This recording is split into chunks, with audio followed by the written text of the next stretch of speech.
ही महाराष्ट्राच्या संस्कृतीला शोभणारी तरी भाषा आहे का? कुठे नेऊन ठेवला आमचा महाराष्ट्र? आपली पुढे जाणारी जी संस्कृती आहे ती मागे खेचली जाते. आताच अर्धा तासापूर्वी तुमच्या एका नेत्याने, भाजपच्या नेत्याने एवढं खालच्या पातळीचं भाषण या ठिकाणी केलं.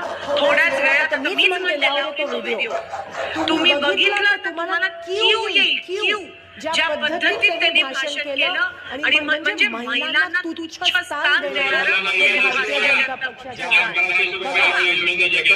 त्यांचे फोटो काढून घ्या. फोटो काढून घ्या, त्यांची नाव जर एका काँग्रेसची रॅली निघाली आणि त्यामध्ये जर तुम्हाला महिला दिसल्या ज्या 1500 रुपये आपल्या योजनेने देतात त्यांचे फोटो काढून घ्या. फोटो काढून घ्या, त्यांची नावं लिहून घ्या. कारण बरोबर आहे का नाही?